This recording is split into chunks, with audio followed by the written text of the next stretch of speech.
Presidenta, señorías, bueno, bienvenidos y bienvenidas a los representantes del Parlamento catalán. Lo primero que quiero hacer es recordar a las víctimas del atentado del 11 de marzo y enviarles a todo mi cariño, solidaridad a la familia y recordemos que la guerra que provocan los poderosos, que provocan los señores de la guerra y sus mentiras las sufren siempre los pueblos. Esta ley que llega del Parlamento de Cataluña pone de relieve que aún sigue vigente el inmenso daño de la crisis financiera que empezó en 2008 y que se agudizó en 2012 y que golpearon, por supuesto, de forma asimétrica a nuestra sociedad, pues es un hecho que se eximió a los responsables de la crisis y se condenó al pueblo a pagarla. Los responsables fueron los de arriba y quienes pagamos los platos rotos fuimos los de abajo, atravesando una crisis sin precedentes que tuvo un impacto social devastador, con 1 millón de desahucios, con familias arruinadas, sin casa, sin trabajo y con unas políticas salvajes del Partido Popular, también de CiU en su momento y de Junts per Catalunya por su propuesta de agilizar los desahucios de ahora, ¿no? Recortes que hizo perder a todo el país más de una década en igualdad y en justicia social. Sin embargo, ha quedado demostrado que hay otra forma de afrontar las crisis, de afrontarla y de gestionarla, que con las recetas de austeridad del Partido Popular y cómo se gestionó, por ejemplo, la pandemia y la pospandemia cuando estaba Podemos en el Gobierno y trabajamos para rescatar a la mayoría social y a las clases populares y no a los bancos, como hizo el bipartidismo junto a la derecha independentista. El rescate bancario fue el rescate de los ricos mediante una transferencia desde la clase trabajadora. Fue una estafa y una ocasión perdida de poner en marcha políticas públicas de vivienda en consonancia con los países de nuestro entorno. Pero es que no aprendemos, porque ahora mismo en Sevilla se ha sacado una convocatoria para 92 viviendas de protección oficial con precios de hasta 350.000 euros, que además se pueden vender al libre mercado en 7 años. Vamos a ver, ¿en qué país vivimos en el que en Andalucía una vivienda de protección oficial a la que se supone que tienen que acceder la gente con menos recursos y además o jóvenes, pues están a 350.000 euros? Esas siguen siendo las políticas de los dirigentes del Partido Popular que siguen haciendo con la vivienda pública para ricos, con la que se pueda especular en pocos años. Vamos a apoyar la tramitación de esta iniciativa legislativa que se aprobó ya en la Cámara Autonómica, pero queremos decir que la situación actual del parque de vivienda de la Sareb no es la de hace 10 años, ni tampoco como han dicho los representantes del Parlamento, como la que había hace 10 años y cuando se empezó también a tramitar esta ley, ¿no?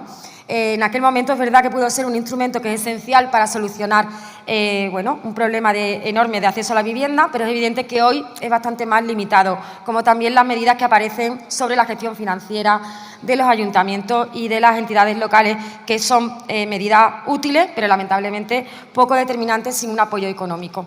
Y termino. En 10 años la situación se ha agravado mucho, no basta lo ordinario, necesitamos políticas extraordinarias, por eso necesitamos medidas desde aquí, desde el Congreso, como la bajada por ley de los precios del alquiler, la prohibición de la venta de la vivienda para fines especulativos, la creación de un parque de vivienda en alquiler a través de la intervención del mercado y limitar los precios del alquiler turístico, el temporal y parque de vivienda vacía. Todo eso necesitamos, que además son medidas que cuentan con un apoyo enorme social.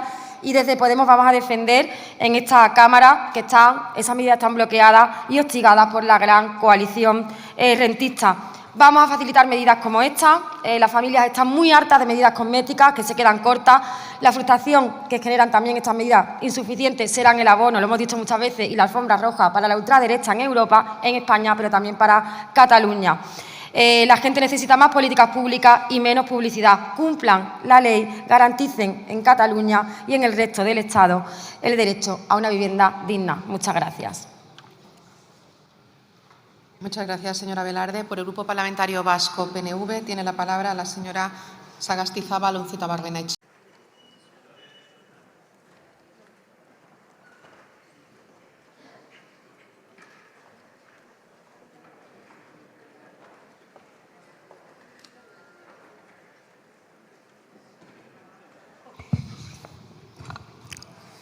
Presidenta Andrea, diputatuok, arratsaldeon, bona tarda, benvinguts. En primer lugar, señalar que nuestro grupo Euskal Herria Bildu va a apoyar la iniciativa que hoy se plantea porque más allá de los contenidos concretos con los que estamos de acuerdo, pero que incluso creemos que se puede ir mucho más allá, lo que para nosotros tiene especial importancia y relevancia es que volvamos aquí a poner encima de la mesa de debate la necesaria garantía de retorno social del rescate bancario, de eso que se ha llamado por parte de los proponentes estafa y que compartimos y que en cualquier caso tiene que ver con algo que pasó en este país y con el que parece, o en este Estado, y con lo que parece que a veces hay quien quiere que se corra un tupido velo para que se olvide o por lo menos no se recuerde en su dramatismo y en su intensidad, la de los decenas de miles de desahucios y la de las decenas de miles de millones de euros que tuvo que poner la ciudadanía para rescatar a un sector bancario que en muchos casos, probablemente no en todos, pero sí en muchos casos, fue a la quiebra por su avaricia y por su voluntad de seguir amasando dinero a costa de la dignidad en las vidas de las personas. Pero, como decía, vamos a apoyar esta iniciativa y creemos que es importante hacer memoria también en este punto. Probablemente ya todo el mundo sepa que la Sareb se creó en el 2012, que la creó el entonces ministro Luis de Guindos, para absorber los activos llamados entonces tóxicos que tenían todas esas entidades bancarias, en su mayoría cajas de ahorros, pero también algún banco. Y por eso se le llamó Banco Malo. También es cierto que en el 2022 se dio un nuevo paso y se decidió que esta realidad, la Sareb, fuera absorbida por el Estado, asumiendo el Estado la deuda. Y el Estado se hizo con el 50,14% de esa entidad, lo que hizo que pasara a ser pública. Bien, pues estamos hablando de una entidad pública, de la Sareb como entidad pública. Lo razonable es que ésta se pliegue a lo que dice el artículo 47 de la Constitución española, que no dice otra cosa que hay que garantizar el derecho a una vivienda digna y adecuada para todos los ciudadanos y ciudadanas del Estado español. Si es una empresa pública, si estamos en emergencia habitacional en el tema de la vivienda, si hay activos que ahora sí dependen del poder público, lo que no se puede hacer es volver a alimentar la burbuja inmobiliaria y la especulación de unos pocos. Quizás así se empieza a retornar todo el dinero que costó ese rescate bancario. Quizás esos 64.000 millones de euros que se citaban en la proposición de ley o incluso cifras más elevadas que se han señalado se pueden empezar a retornar, porque ya le gustaría a cualquier ciudadano o ciudadana contraer un préstamo hipotecario con unas condiciones tan ventajosas para él frente a la banca. Teniendo en cuenta que el impuesto a la banca recauda el año que más, el año 24, 1.500 millones de euros, fíjense, si hace falta años, se cuentan por décadas, para que la banca pague todo lo que los ciudadanos y ciudadanas pusieron de su bolsillo para salvar al modelo y al sector bancario. Pero en cualquier caso, creemos también que es importante que exista transparencia y que exista o que se ponga fin a las puertas giratorias. Y decimos que es importante que exista transparencia porque hay entidades sin ánimo de lucro, como por ejemplo Cibio, que lo que vienen reclamando es información y lo que vienen encontrando son dificultades por parte de la Sareb, y ahora sí hablo de la actual Sareb, para dar sus cuentas. Pese a todo, alguna han conseguido y creo que es bueno que la pongamos aquí, la socialicemos o compartamos. La Sareb ha realizado desde su fundación en 2012 hasta la actualidad hasta el 2022, que es de donde obtiene los datos Cibio o de donde le ponen el límite. La Sareb, a la hora de aportarle los datos, ha realizado 107.079 compras.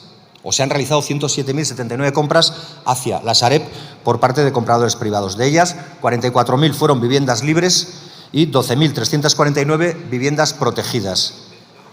Esas compras, esas 107.079 compras, se han realizado por en torno a 5.600 empresas. Y esto parecería que es una realidad muy participada, muy distribuida de la compra. Pero si analizamos cuáles son las filiales y subfiliales, nos encontramos con que hay 41 megatenedores que se han hecho con gran parte de los activos que entonces tenía la Sareb. Y entre esos megatenedores nos encontramos a Blackstone o a CaixaBank. Y creo que también es necesario que aquí se señale.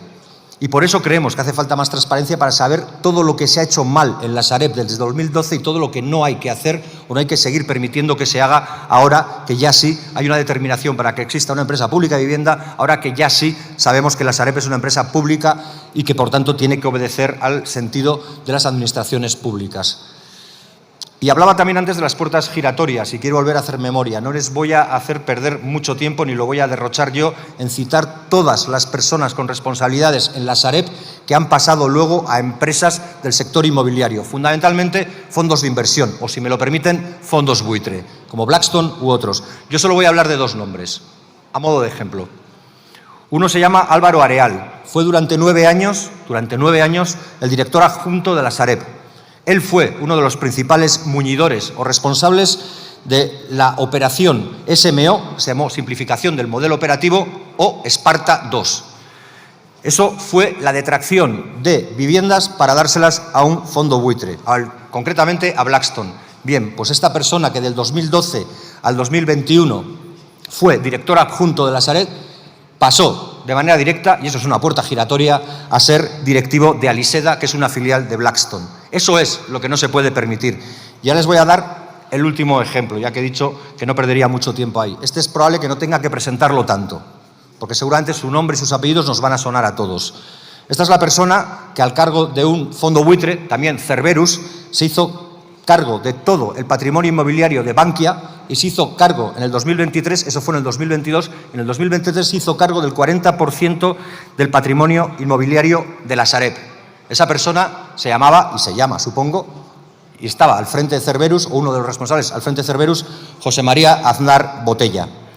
Pero ya que aterrizamos en lo local, yo quiero volver a referir dos realidades, porque tienen mucho que ver con lo que este proyecto de ley plantea, y es que los poderes locales puedan hacer más y se les deje hacer más. Yo quiero volver a poner encima de la mesa la realidad de Lecumberri, un pueblo en Navarra que desde 2014 viene peleando para que 36 viviendas de la Sareb pasen a disposición del ayuntamiento para que el ayuntamiento pueda dotarlas de una protección o de un rango de protección que permitan ser viviendas de protección social. No encuentran más que trabas. Pese a todo, el Ayuntamiento de Lecumberri ha dado el permiso para que se hagan las reformas que había que hacer para ponerlas, digamos, operativas al 100%. Se están haciendo las reformas.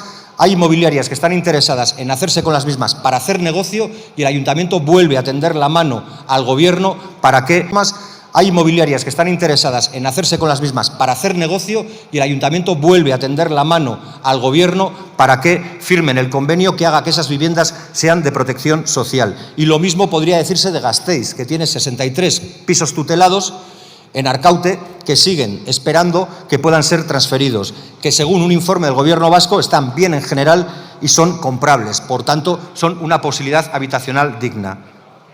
Y termino con una cuestión.